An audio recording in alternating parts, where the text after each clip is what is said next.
I came home from prison and my 9-year-old asked me, "Who are you?" I stood by the door with my release papers in hand, staring at the kid whose goofy smile I would never mix up. "Clayton, baby, it's me. It's Mommy. I'm home." Clayton went pale like he'd seen a ghost. "But Daddy said you died in prison." "What? That's crazy, I'm right here." He backed away into the house, his tears now streaming. No, Mommy's dead. We went to her funeral. I put flowers on the wooden box she was in." "What box? What funeral?" I stepped forward, but Clayton ran deeper into the house. "Daddy!" My husband Carter appeared in the hallway, and when he saw me, his knees literally buckled. "Who are you?"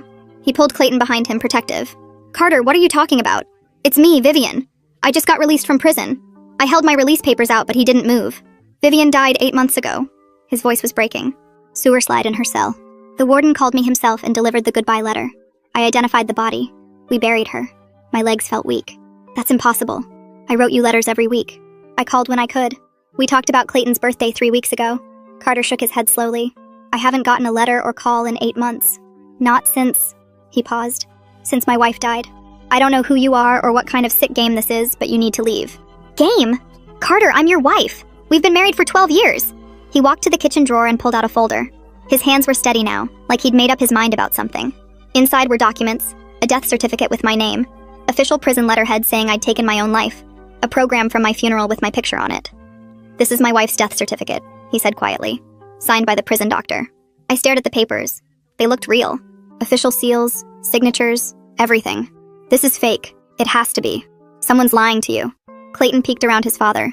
"You smell like Mommy," he whispered to me, "like her shampoo." But Carter remained firm. He pulled Clayton back gently. "Buddy, I know you miss Mommy, but this isn't her. Sometimes bad people pretend to be someone we love." The way he said it, so protective, so sad, made me feel crazy. That's when a woman appeared from the hallway. Blonde, maybe 30, with her hand resting on a visibly pregnant belly. She looked about 7 months along. "Carter? Is everything okay?" She walked over and touched his arm. "This woman says she's Vivian," Carter said quietly. The blonde woman's eyes immediately filled with shock and sympathy. "Oh, honey." She reached her hand out to me. "I'm so sorry. But after Carter lost his wife, we met in a support group. I lost my husband too. I know how horrible grief can be." She turned to Carter. "Should I call the police? You married someone else?" My voice cracked as I saw the ring on her finger. "It's been 8 months and you're already having a baby with someone else?" I grieved. I moved forward for Clayton. "Cassandra has been wonderful with him." Cassandra squeezed his hand. "Clayton, sweetie, why don't you go to your room while we handle this?" Clayton looked at me one more time. He was starting to believe me. "But she has Mommy's voice too." I gave him our signature smile that used to mean pancake time. "She did the smile." Cassandra kneeled down to him. "I know, sweetie." Clayton's eyes lit up. "Can I go hug her?" he asked hopefully. "No, honey. Your Mommy is in heaven, remember? We visited her special place last week. I tried to protest, but she sent Clayton upstairs and pulled out her phone. I'm sorry, but I need to protect my family." She dialed 911 while my husband just stood there. "Yes, there's a woman at our house claiming to be my husband's deceased wife. She seems mentally ill." "Wait." I was desperate now. "Ask me anything. Anything about us that only I would know," I begged Carter. "Our first date was at that terrible Chinese place. You got food poisoning. Clayton was born during a snowstorm." Carter's expression shifted, but that's when Cassandra interrupted. "Anyone could find that out. Social media, talking to friends. Ma'am, I understand grief makes people do things, but this is cruel. The scar on my stomach from my C-section," I continued. "That looks like a sword." Carter's face went white. "How do you know that?" I lifted my shirt slightly, showing my sword-shaped C-section scar. Carter stumbled backward. "Oh my God, how is this possible?" Cassandra's hand tightened on his arm. "Carter, scars can be faked. Don't let her manipulate you." I could tell Carter was torn. The police arrived within minutes. The officer looked at my release papers, then at the death certificate that Carter showed him. "These release papers look legitimate," the officer said. "But so does this death certificate. Let me make some calls." He stepped aside, phone to his ear. After 5 minutes, he came back. "The prison confirms Vivian Jennings died 8 months ago. Sewer slide. Body was released to the family." He looked at me with pity. "Ma'am, I don't know who you are, but you need to leave. If you come back, you'll be arrested." As they led me away, I heard Clayton crying through the upstairs window. "But she knew about the scar. Mommy always said it's because I was her warrior." I could hear Cassandra's voice soothing him. "Sometimes people do research. Your daddy talks about your mommy online sometimes. People can learn things." But the way she said it made my blood run cold. Something fishy was happening, and I was going to find out. I drove 2 blocks away and pulled into an empty parking lot behind a closed grocery store. My hands shook so hard I could barely turn off the engine. The release papers sat in my lap, crumpled from where the officer had grabbed them to check. I kept hearing his voice saying the prison confirmed I died 8 months ago. My phone had 3% battery left and nowhere to charge it. I reclined the seat back and stared at the car's ceiling, trying to make sense of what just happened. Carter's face when he saw me kept playing in my head like a movie I couldn't turn off. The way he looked at me like I was a stranger. The way Cassandra touched his arm, protective, like she owned him now. Clayton crying through the window about the scar. I must have dozed off because when I opened my eyes, gray light was coming through the windshield. My neck hurt from the awkward angle and my mouth tasted awful. I checked my phone, 2% battery, 6:47 a.m. The county records office opened at 8. I started the car and drove downtown, my release papers clutched in one hand. The clerk at the records office was a tired-looking woman with glasses hanging on a chain. I slid my papers across the counter. She glanced at them, then typed something into her computer. Her fingers stopped moving. She looked at the screen, then at me, then back at the screen. She picked up her phone without saying anything and pressed a button. A man in a tie came out from a back office, the supervisor based on his badge. He looked at my papers, typed on the same computer, and his eyebrows went up. "Ma'am, our system shows you deceased as of 8 months ago," he said quietly. "Death certificate filed by the Department of Corrections." My stomach dropped. "That's impossible. I just got out yesterday. I'm right here." He clicked his mouse a few times. "The record shows Vivian Jennings died by suicide in custody. There's a death certificate on file." He paused. "Would you like a copy?" I nodded because I couldn't speak. He disappeared into the back and returned with a printed document. My name, my birth date, date of death 8 months ago, the prison doctor's signature, an official state seal that looked completely real. I walked out to my car on shaky legs and sat in the driver's seat comparing the two documents. The release papers had official letterhead, signatures, stamps. The death certificate had official letterhead, signatures, stamps. Both looked legitimate. Both had state seals. Someone went to huge trouble to make the world think I died while keeping me alive in prison. Someone with access to official systems and documents. Someone who could fake a death certificate and make it appear in government databases. I needed to figure out who and why, but I had no idea where to start. I remembered the prison counselor mentioning something about a re-entry resource center downtown that helped people coming out. I had almost no money, maybe $40 in my release funds, and nowhere to stay. I typed the address into my phone before the battery died completely and drove there. The re-entry center was in an old brick building with a faded sign. Inside, a woman at the front desk looked up when I walked in. I started explaining my situation and watched her expression change from polite interest to shock to alarm. She picked up her phone mid-sentence and called someone. "I need to connect you with legal aid right now," she said. "This is way beyond normal re-entry stuff. You need a lawyer who understands criminal justice and civil identity problems." While she made calls, she pointed me toward a computer in the corner. I logged into my old email account using the password I remembered. The account opened, but everything looked wrong. I checked the login history. 8 months ago, my account was accessed from an IP address I didn't recognize. The same day, my password was changed. I got locked out right when the death documentation appeared. Someone had taken over my email account to stop me from contacting anyone. I went back to the front desk and asked to use the phone. The woman handed it over, and I dialed the prison's records department from memory. A bored-sounding clerk answered. I asked about my outgoing mail logs and phone records. She put me on hold. 15 minutes of bad elevator music later, she came back. "Those records require a formal written request. Processing takes 4 to 6 weeks." I hung up feeling defeated. Everything required waiting, required paperwork, required time I didn't have. The re-entry worker got off her phone and smiled at me. "Legal aid is calling you back. They're scheduling an intake appointment." Her phone rang 5 minutes later. She handed it to me and I talked to someone who scheduled me with an attorney named Halima Ward. 3 days from now. 3 days felt like forever when I had nowhere to sleep and my son thought I was dead. The re-entry worker must have seen my face because she made another call and found me an emergency shelter bed for tonight. I thanked her and left with the address written on a scrap of paper. Back in my car, I couldn't stop thinking about Clayton's face when he saw me. The way his eyes lit up for just a second before the fear took over. He recognized me. He knew my smell, my voice, my smile. Before Cassandra convinced him otherwise, he knew I was his mom. I found a notebook in my glove compartment and started writing. Every detail I could remember about our life together. The way I used to make pancakes shaped like dinosaurs. The song I sang when he couldn't sleep. The game we played where we pretended his toy cars could talk. The time he broke his arm falling off the swing and I held him in the emergency room. His favorite stuffed elephant named Mr. Trunk. The scar on his knee from learning to ride his bike. Things only his real mother would know. Things I might need to prove who I am. I drove to the shelter address the re-entry worker gave me. The building looked old and tired, with peeling paint and a flickering light over the entrance. Inside, a woman at the front desk checked my name against a list and handed me a key to a locker and a thin blanket. The sleeping area had rows of cots packed close together, and I found an empty one near the back wall. I stashed my car keys and the notebook in the locker, then sat on the cot with my release paperwork spread out on my lap. My property inventory sheet listed everything I supposedly had in my cell when I got released. My toothbrush, 3 books, a photo of Clayton from 5 years ago, 2 pairs of socks, underwear, the prison-issued clothes I wore out. But I remembered writing at least 6 letters to Carter in the weeks before my supposed death 8 months ago. Letters about Clayton's upcoming birthday, about how I was counting down the days until release, about how much I missed them both. None of those letters showed up on the outgoing mail log attached to my property sheet. The log stopped 8 months ago with a letter to my sister. Then nothing. Like my ability to communicate with the outside world just vanished overnight. I woke up early when someone's alarm went off 3 cots over. My back hurt from the thin mattress and I felt gritty from sleeping in my clothes. I grabbed my stuff from the locker and headed out before the breakfast rush started. The death certificate Carter showed me listed the cemetery name and plot number. I punched the address into my phone and drove across town. The cemetery gates were open and I followed the winding road past rows of headstones until I found the section number. I parked and walked through wet grass, reading names and dates on markers until I saw it. My name, Vivian Jennings. My birth date, and a death date from 8 months ago.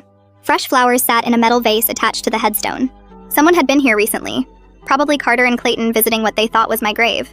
I stood there staring at my own headstone and felt like I was watching myself from outside my body. This thing existed in the real world. Someone paid money for it.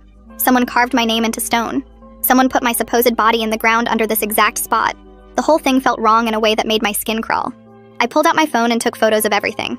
The headstone from different angles, the flowers, the plot number marker, the funeral home name engraved at the bottom of the stone. Then I walked back to my car and looked up the funeral home address. 3 blocks away. I drove over and parked in their small lot. The building was brick with white columns, trying to look fancy but mostly looking dated. Inside smelled like flowers and carpet cleaner. A man in a dark suit looked up from a desk when I walked in. I asked if I could speak to whoever handled arrangements for Vivian Jennings 8 months ago. He looked confused and asked if I was a family member. I told him I was Vivian Jennings and I needed to see the file. His face went pale and he stood up quickly, saying he needed to get the director. A few minutes later, an older man came out and introduced himself as Mick Elliott. He asked what this was about and I could tell he thought I was some kind of scam artist or crazy person. I pulled out my release papers and held up my wrist so he could see the prison ID bracelet they forgot to cut off when I left. His expression changed from defensive to shocked. He asked me to wait and disappeared into a back office. When he came back, he was carrying a thick folder. He sat down at a table in a small conference room and opened it carefully. The death certificate was on top, signed by someone named Dr. Jas Finley from the prison medical unit. Under that was a transport authorization form with official Department of Corrections letterhead, instructing the funeral home to receive the deceased and prepare for immediate burial. Mick's hands shook slightly as he flipped through the pages. Mick started explaining what happened 8 months ago in a quiet voice. The body arrived in a sealed transport bag with a tag attached that had my name and prisoner number. The paperwork said closed casket only, no viewing, because of the nature of the death. He said this was unusual but not unheard of with prison deaths, especially when they involved violence or trauma. Carter came in to make arrangements and sign papers, but he never actually saw the body. The prison insisted the remains stay sealed for health and safety reasons. Mick admitted this bothered him at the time because he usually requires family identification, but the documentation was so official and complete that he went along with the prison's protocol. Carter picked out a casket, approved the headstone design, and paid for everything. The burial happened 3 days later with Carter, Clayton, and a few of Carter's friends attending. Mick showed me photos from the service. My son standing next to that closed casket holding Carter's hand. I asked Mick if I could get copies of everything in the file. He hesitated, looking at the papers and then at my face, and then at my prison ID bracelet. Finally, he said he would make copies because something about this whole situation felt wrong to him even back then. He took the folder to a copy machine in the corner, and I heard it humming and clicking for several minutes. He came back with a stack of papers and slid them across the table. The transport authorization, the death certificate, his intake notes describing how the sealed body arrived, the invoice Carter paid, everything. I thanked him and left before he could change his mind about helping me. Back at the shelter, I found an empty table in the common room and spread out all my documents. Release papers on the left, death certificate and funeral home papers on the right, my property inventory sheet and the stopped mail log in the middle. I grabbed a pen and started writing a timeline on the back of an envelope. 8 months ago, something happened that made my letters stop going out. Same time, someone accessed my email account from an unknown location and changed my password. Same week, a death certificate got created with a prison doctor's signature. Days later, a sealed body got transported to the funeral home under my name. Carter received official notification. A funeral happened. My family buried someone they thought was me. All of this happened while I was alive in my cell, completely unaware that the outside world thought I was dead. A social worker doing rounds through the shelter stopped at my table and asked if I needed help with anything. I explained I just got released and needed to apply for food stamps and emergency cash assistance. She pulled out some forms and helped me fill them out. When we submitted them online, both applications immediately got flagged with error messages. The state database showed me as deceased. The social worker tried calling the benefits office but got transferred 3 times before giving up. She said I would need to get my legal status resolved before any assistance programs would work. Same thing happened when I tried to get a library card to use their computers. The librarian typed my name and social security number into the system, frowned at her screen and said she couldn't issue a card to someone listed as deceased in the state records. Every system I touched treated me like a ghost. I spent my second night at the shelter writing a long letter to Carter on notebook paper. I explained everything I found out so far.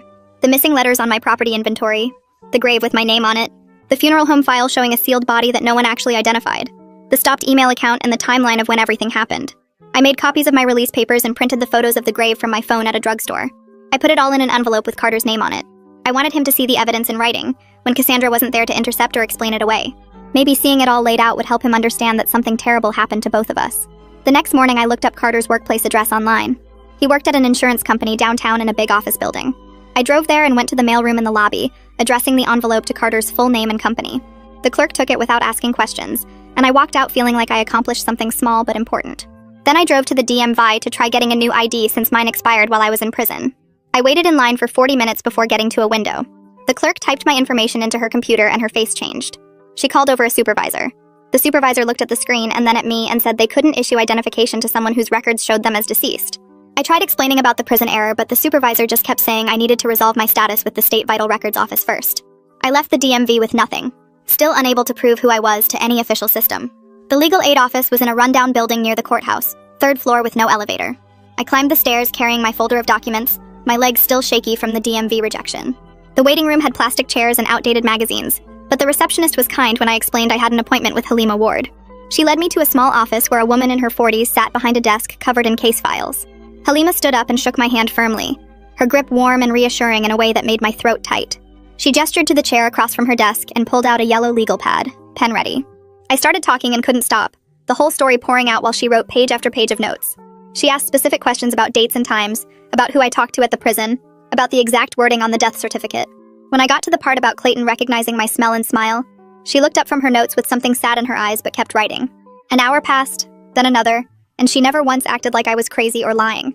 She'd handled cases where people were wrongly convicted, she told me, but never anything like this where someone got erased from official records while still breathing. The legal pad was half full by the time I finished, and she flipped back through her notes before speaking. We needed to file an emergency petition with the court, she explained, to legally prove my identity and get a protective order so I couldn't be arrested just for existing. Her voice was steady and professional as she laid out the timeline, warning me this could take months and would need solid proof. DNA evidence comparing me to Clayton would be essential, along with testimony from people who knew me before prison. I nodded, trying to absorb everything while she pulled up forms on her computer. The keyboard clicked as she typed, asking me questions about my background and family history. Did I have any living relatives who could provide DNA samples or testimony? My sister lived 3 states away, I told her, but we hadn't spoken since before prison because our relationship was complicated. Halima wrote that down and said complicated relationships were still useful for DNA comparison. She opened a new window on her screen and started listing all the evidence I'd gathered. The release papers with their official stamps and signatures. The funeral home file showing the sealed body transport. The timeline of when my email got locked. My stopped letters that never reached Carter. She typed quickly, organizing everything into categories. But we needed more, she said without looking up from the screen. My complete prison records, including surveillance footage from the day I supposedly died. Medical files showing I was alive and getting treatment. Visitor logs proving I had contact with staff. Phone records showing calls I made. She would file a Freedom of Information Act request for all of it, she told me, her fingers flying across the keyboard as she drafted the document. The request went to the Department of Corrections demanding every piece of paper and video related to my case. While that printed, she opened another document and started writing a letter to the prison warden. Her tone shifted to formal and stern as she typed about preservation of evidence and potential criminal violations. She copied the State Attorney General's office on the letter, she explained, because this situation went beyond normal administrative errors. Someone with access to official systems had deliberately falsified records, and that was a serious crime. The printer hummed as page after page came out, and she signed each one with a flourish before sliding them into envelopes. I watched her work with a strange mix of relief and anxiety building in my chest. Someone was finally taking action instead of just telling me I was wrong or confused. She sealed the envelopes and stacked them in her outbox for mailing, then turned back to me with a small smile. This was just the beginning, she warned, but at least now I had representation and a plan. I left her office an hour later with copies of everything she filed, walking down those 3 flights of stairs with my folder thicker than before. For the first time since showing up at Carter's door, I felt like maybe I could prove what happened to me. The panic and confusion that had been choking me for days loosened just a little bit. I had a lawyer who believed me and knew how to fight bureaucratic systems. Outside on the sidewalk, I checked the time on the shelter's loaner phone they'd given me for emergencies. Still afternoon, with hours before I needed to be back for dinner. I started walking toward the bus stop when a woman approached me, maybe 35 with a messenger bag and a professional but friendly smile. She introduced herself as Kirsten Logan and said she was a journalist who covered criminal justice issues. Someone at the reentry center had mentioned my situation, she explained, and she wanted to hear my story.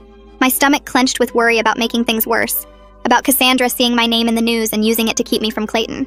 But Kirsten kept talking, explaining how media attention often forced bureaucratic systems to move faster because nobody wanted to look incompetent in public. She promised to verify every detail before publishing anything and to protect my privacy as much as possible while still exposing what the prison system did. I studied her face, trying to decide if I could trust her. She pulled out a business card with her name and the newspaper's logo, along with links to articles she'd written about wrongful convictions and prison reform. The articles looked legitimate when I glanced at them on her phone, serious investigations that had led to policy changes. I agreed to talk, and we found a coffee shop 2 blocks away where she bought me lunch while I told her everything again. She recorded our conversation on her phone after asking permission and took notes in a spiral notebook covered in coffee stains. 2 hours passed while I laid out the timeline, showed her my documents, explained about the funeral home and the sealed body. Her eyes widened when I showed her mix file about the transport protocol, and she took photos of every page with her phone's camera. This was highly unusual, she said. Almost unheard of for a body to arrive sealed with no viewing. It suggested someone with institutional authority had orchestrated the whole cover-up. Someone who could manipulate official paperwork and transport procedures. She photographed my release papers, the death certificate copy, the grave photos, everything. When we finished, she packed up her notes and promised to start making calls to the Department of Corrections. She would request official comment on my case and see how they responded, she told me. Their reaction would tell her a lot about whether this was a simple mistake or something more deliberate. I rode the bus back to the shelter feeling exposed and nervous about what would happen when her article came out. The next afternoon, Kirsten texted me that she'd heard back from the DOC Public Information Office. Their response was brief and bureaucratic, she said, claiming they were looking into the matter but couldn't discuss individual inmate records.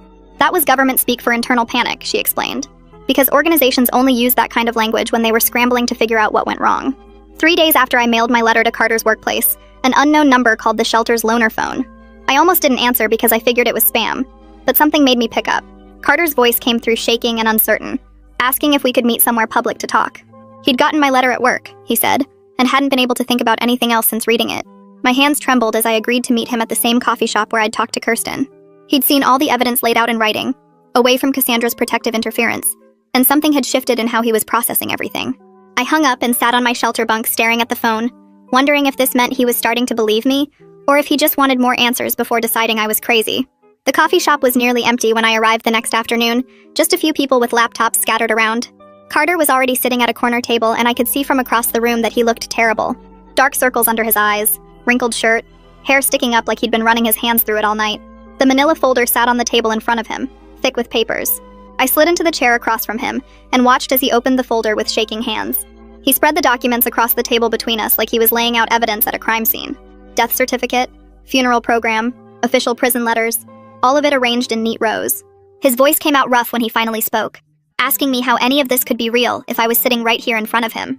I pulled out my own papers, the release documents with their official stamps and signatures. I walked him through everything I knew, pointing to dates on my paperwork, showing him the timeline of when my letters and calls should have reached him. He stared at the papers for a long time before admitting something that made my chest tight. He said it had seemed strange when my letters and calls suddenly stopped coming, but the prison counselor told him I was withdrawing emotionally before the suicide. That's what they told him, that I was pulling away from everyone, getting ready to do it. The counselor made it sound normal, like a pattern they'd seen before. Carter's hands were still shaking as he reached for his phone. He scrolled through his messages and turned the screen toward me. There was a text supposedly from me, dated exactly 8 months ago. The message said I couldn't handle prison anymore, that he should move on with his life and forget about me. I stared at those words and felt sick because I never wrote that. I never sent any text like that. I told him I didn't even know how someone could have accessed my phone account to text him, but clearly someone did. Someone wanted him to think I was giving up. He believed it too, believed I was saying goodbye. I asked him about the letter, the goodbye letter the warden supposedly delivered to him personally. Carter's face went pale and he reached for his wallet. He'd been carrying it with him for 8 months, he said, keeping it folded in the leather.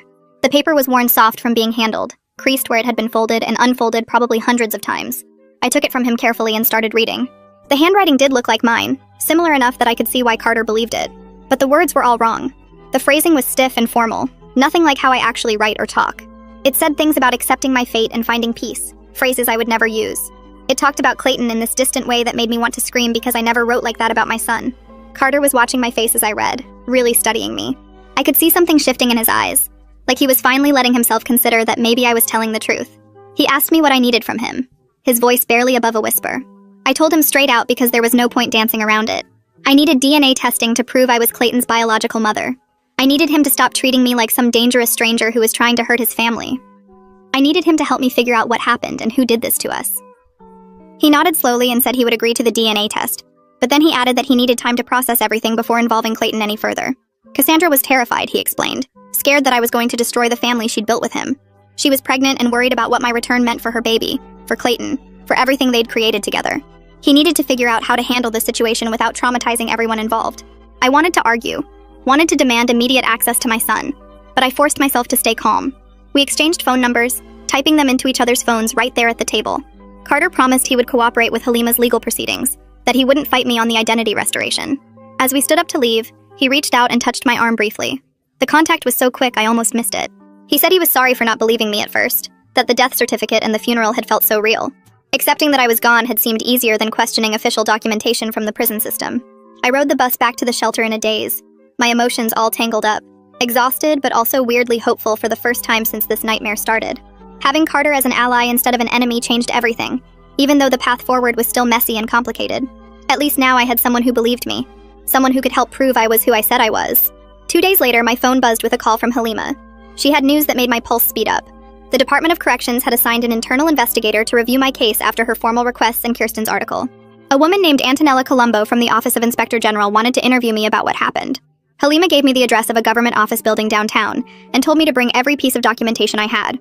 The building was gray concrete and glass, the kind of place that screamed bureaucracy. Antonella met me in a small conference room on the 3rd floor. She was maybe 40, with dark hair pulled back tight and sharp eyes that missed nothing. All business from the second I walked in. She had a recording device on the table and clicked it on before we even sat down. Her questions were detailed and specific, drilling down into my last months in prison. She wanted to know about my daily routine, which officers worked my housing unit, who handled my mail. She asked about the grievance I'd filed 8 months ago, the one about missing outgoing letters. Every time I answered, she took notes in tight, precise handwriting. She made copies of all my documents using a scanner in the corner. My release papers, the death certificate copy, the funeral home file, the photos of the grave, everything. She was particularly interested in which correctional officers had access to my housing unit and the mailroom. She asked me to write down every name I could remember, every face I'd seen regularly during those final months before I was supposedly dead. The interview lasted almost 2 hours, and by the end I felt wrung out. But Antonella seemed satisfied with what I'd given her.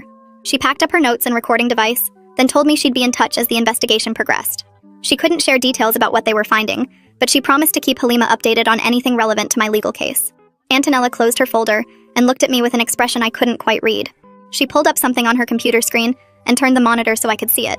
The database showed my name with a death entry dated 8 months ago, but when she clicked on the details, something looked off. She pointed to a field that said verified by, and there was only one name listed instead of the usual multiple entries. Raina Harrington, mailroom supervisor. Antonella scrolled down and showed me the resignation date, exactly 2 weeks after my supposed death was recorded. The timing made my stomach drop. I stared at the name Raina Harrington, trying to figure out why it felt familiar. Then it hit me like a punch to the gut. Raina was the woman who worked in the mailroom, the one who always wore too much perfume and had long fake nails that clicked on the counter when she sorted packages. I remembered her because she was dating one of the corrections officers on my housing unit, a guy named Rodrigo, who had a thick mustache and always seemed annoyed when inmates asked him questions. I never had any major problems with either of them, just the usual prison staff attitude where they treated you like you were invisible or stupid. But 8 months ago, I did file a grievance. I had written 3 letters to Carter in 1 week because Clayton's birthday was coming up, and I wanted to make sure at least one got through. None of them ever made it to him. When I asked Raina about it, she got defensive and told me the mail system was backed up and sometimes letters got lost. I filed the grievance through the official process, documenting the dates I'd given her the letters and the fact that Carter never received them. The grievance went to her supervisor, and I never heard anything back about it. 2 weeks later, my outgoing mail privileges got suspended for some bogus rule violation I didn't even commit. Antonella was watching my face as I remembered all this. She handed me a yellow legal pad and a pen, and asked me to write down everything I could recall about that grievance. Every detail about the missing letters, every interaction with Raina, anything I remembered about Rodrigo or other staff members who might have been involved. She said she couldn't tell me specifics about the investigation because it was ongoing, but she confirmed they were looking into whether staff members falsified records to cover up mail theft or other types of misconduct. I started writing and the words just poured out. I wrote about how Raina always seemed rushed when I brought her outgoing mail, how she would toss the envelopes into a bin without really looking at them. I wrote about the grievance form I'd filled out, and how the response I got back was just a form letter saying my complaint had been reviewed and found to have no merit.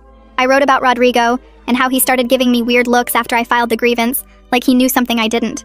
I wrote about how my mail privileges got suspended right after that, and how I had to go through this whole appeal process just to be able to write to my family again. By the time I got my privileges back, Carter had stopped responding to my letters anyway. I thought he was mad at me or had given up on our marriage. I never imagined someone was literally making me disappear from the system. The pen shook in my hand as I kept writing. Antonella let me take my time, not rushing me, just occasionally nodding when I looked up. When I finally finished, I had filled 4 pages front and back with everything I could remember. She took the pages and read through them carefully, making notes on a separate pad.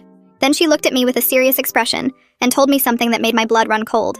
She said if Reina and Rodrigo were involved in this, I needed to stay far away from them. She said confronting them directly could mess up the investigation and potentially put me in danger. She said people who would go this far to cover up their crimes might do worse if they felt threatened. I promised her I wouldn't try to contact them, but inside I was screaming. These people had stolen my life, erased my identity, made my husband think I was dead, all to hide the fact that they were stealing mail. The thought made me want to throw up right there in her office. Antonella walked me out and told me she'd be in touch as the investigation moved forward. She reminded me one more time not to do anything stupid like trying to find Reina or Rodrigo on my own. I nodded and left the building feeling like I might collapse. Back at the shelter, I couldn't focus on anything. I kept thinking about Reina's clicking nails and Rodrigo's mustache and how these 2 random people had destroyed everything. That evening, my phone buzzed with a text from Kirsten. Her article had just gone live. I clicked the link and there it was, the headline reading, "Woman declared dead by prison system fights to reclaim her life." She had written it carefully, focusing on the documents and the systemic failures rather than making it sound like some crazy drama. She included quotes from my interview, photos of my release papers next to the death certificate, and questions about how the prison system could lose track of a living person. The article was good, really good, and I felt grateful that someone was telling my story the right way. Within an hour, the article started getting shared on social media.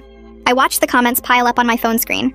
Most people were outraged, saying things like, "How does this even happen?" And "the system is so broken," and "this poor woman." Some people were skeptical though, saying I was probably a con artist or mentally ill, that there had to be some reasonable explanation. But the supportive comments outnumbered the negative ones by a lot. People were sharing the article and tagging news organizations and government officials. It felt like maybe something good could come from all this attention. The next morning, the shelter director called me into her office. She looked stressed and uncomfortable.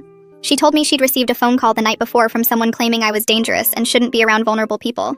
The caller had said I was violent and unstable and that having me at the shelter put everyone at risk. The director said she didn't believe any of it, that I'd been nothing but quiet and respectful since I arrived.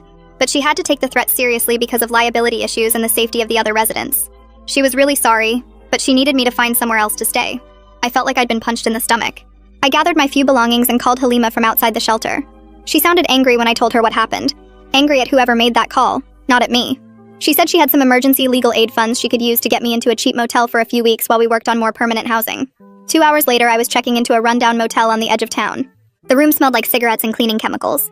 The bedspread had stains I didn't want to think about, and the TV only got 3 channels. But it had a door that locked and no one could tell me to leave. After weeks of the shelter's chaos and years of prison's constant noise and surveillance, having a private space felt like the biggest luxury in the world. I sat on the bed and just breathed for a few minutes, letting the silence sink in. My phone buzzed with a text from Carter. He said Cassandra had seen Kirsten's article and was really upset.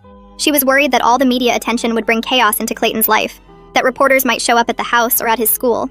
He asked if I could avoid doing any more publicity until the legal stuff got sorted out.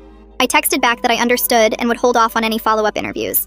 I didn't tell him that Kirsten had already asked me about doing more coverage. I didn't want to make things worse between him and Cassandra. 2 days later, Halima called with news. The court had scheduled a hearing on her emergency petition for 2 weeks from now. She said we needed to spend that time gathering as much evidence as possible. We needed the DNA results comparing me to Clayton. We needed my complete prison records showing I was alive when I was supposedly dead. We needed testimony from people who knew me before I went to prison. She rattled off a whole list of things we had to pull together, and I wrote them all down on the motel notepad. 2 weeks suddenly felt like no time at all to prove I existed. The first thing on Halima's list was contacting my sister. I hadn't talked to Rachel in almost 4 years, not since before I went to prison when we had a huge fight about money I borrowed and never paid back. I sat on the motel bed staring at my phone for 10 minutes before I finally called her number. She answered on the 3rd ring. Her voice sounded older, tired. I told her it was me, and she went completely silent for like 30 seconds. Then she started crying and asking how this was possible because she got a letter 8 months ago from the prison chaplain saying I died.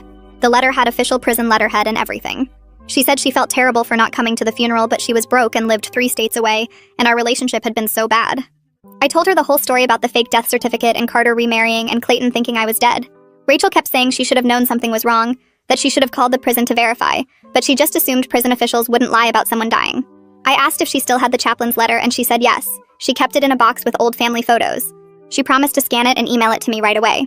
Then I asked the hard part, if she would give a DNA sample to prove we were sisters and maybe testify in court about our family history. Rachel agreed immediately. She said she wanted to help fix this mess, and she was sorry for not being there when I needed her. We talked for almost an hour, catching up on everything that happened in the years we didn't speak. She told me about her kids getting bigger, and her divorce, and her new job at a grocery store. It felt good to have family on my side again, even family I'd been mad at for years. After we hung up, Rachel's email came through with a scan of the chaplain's letter. It looked just as official as all the other fake documents, with the prison logo and a signature from someone named Chaplain Zion. I forwarded it to Halima right away. 3 days later, Halima called to say she'd arranged everything with a state lab for DNA testing. The appointment was set for the next morning at 9 a.m. Carter agreed to bring Clayton, and Rachel was driving in from out of state to give her sample too. That night I barely slept, thinking about seeing Clayton again in that clinical setting. The lab was in a medical building downtown, all white walls and fluorescent lights that made everything look cold and harsh. I got there early and sat in the waiting room until Carter arrived with Clayton. My son looked so small walking through those glass doors, holding his dad's hand.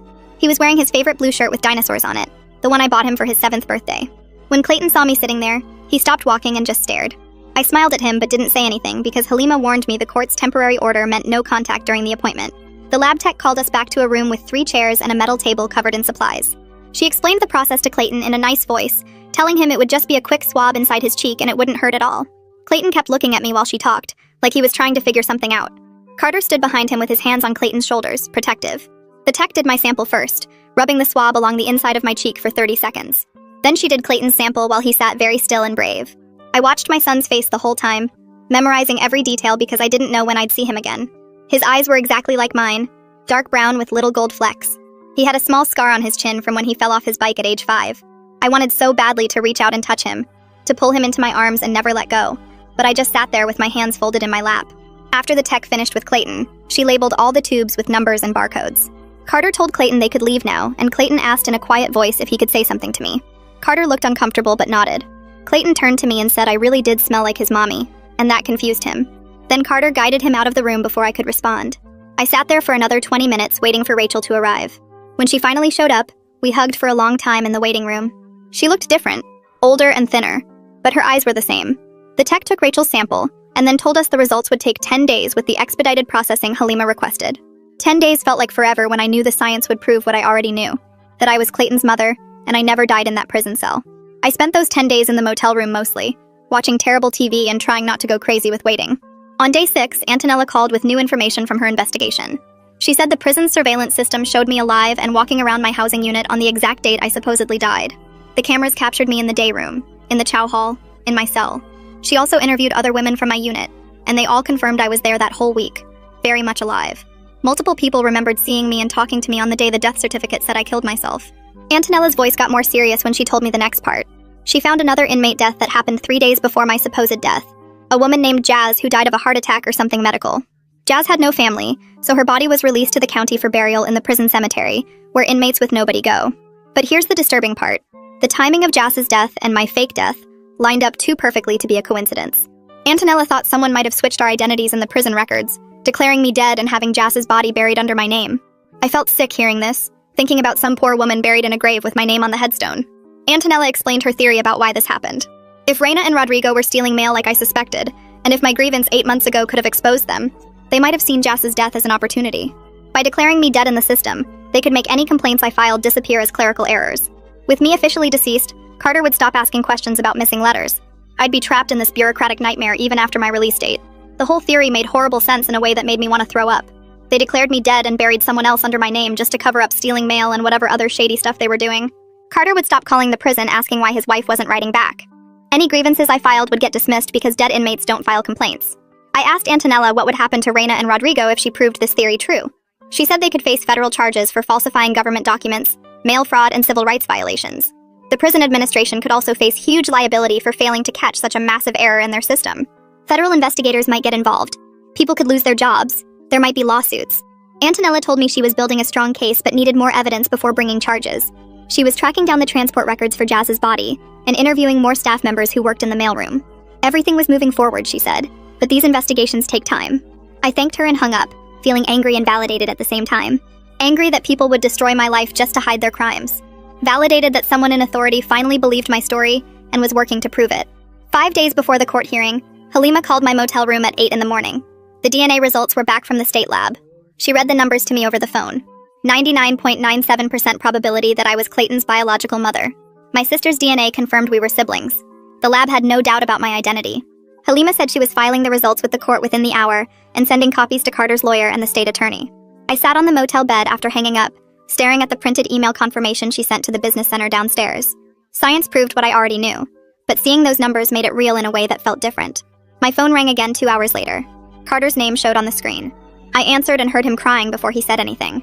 He kept apologizing, saying he didn't know how to process that he buried someone else while I was still alive. His voice broke when he asked if we could meet again to talk about telling Clayton the truth. I said yes immediately. We agreed to meet at the same coffee shop the next morning. I spent the rest of the day pacing the motel room, thinking about seeing Carter again now that he finally believed me completely. The next morning I got to the coffee shop early and sat in the same booth we used before. Carter arrived 10 minutes later carrying a manila envelope. He looked like he hadn't slept much. He sat down across from me and slid the envelope over. Inside were printed photos from Clayton's 8th birthday party that happened 3 months ago. A birthday I missed because everyone thought I was dead. I looked through the pictures one by one. Clayton wearing a superhero cape, blowing out candles on a Batman cake, opening presents in our living room that now belonged to Cassandra too. Seeing my son's face in those moments, I should have been part of, made me want to scream. Carter watched me look at the photos and started talking. He explained that Cassandra was struggling hard with the reality that I was alive. She built a whole family with him believing I was gone forever.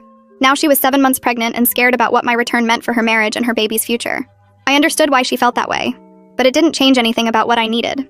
I told Carter I didn't want to destroy his new family, but I also wouldn't be erased from Clayton's life anymore. We needed to figure out a way for everyone to exist together, even if it was messy and uncomfortable, because Clayton deserved to know his real mother. Carter nodded and suggested we start with supervised visitation once the court officially restored my identity. That would give Clayton time to adjust slowly instead of overwhelming him all at once.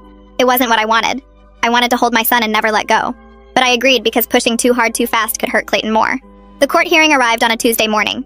Halima met me outside the courthouse at 9. We went through security and waited in a hallway until they called our case. The courtroom was smaller than I expected. The judge sat behind a tall wooden desk. A state attorney sat at one table. Halima and I sat at another. My sister flew in and sat in the gallery behind us. Halima stood and presented our evidence piece by piece. The DNA results showing 99.97% certainty I was Clayton's mother. Prison surveillance footage showing me alive and moving around on the date I supposedly died. The funeral home file that Mick provided showing the sealed body transport and irregular identification process. Antonella's investigation findings about Reina and the suspicious timing of everything. My sister's testimony about our family history and the fake letter she received about my death. The state attorney stood up when Halima finished. He said the state didn't contest the facts and agreed that my identity should be restored immediately. The judge looked at all the paperwork spread across her desk. She asked me to stand and state my name for the record. I said my name out loud in that courtroom. Vivian Jennings. The judge issued her order right there. She declared that I was alive. The death certificate was issued in error. All state agencies must correct their records immediately. She also granted a temporary visitation order allowing supervised contact with Clayton, while a full custody evaluation got scheduled. Walking out of the courthouse with legal proof that I existed felt strange after weeks of being treated like a ghost. Halima hugged me on the steps outside. She said this was just the beginning. We still had to pursue accountability for what happened and figure out permanent custody arrangements. But at least now I was officially alive again, and Clayton's legal mother in the eyes of the law. That's everything I had for you today. I always try to make sure you leave with something useful, not just a story. If it gave you an idea or a little clarity, then it did its job.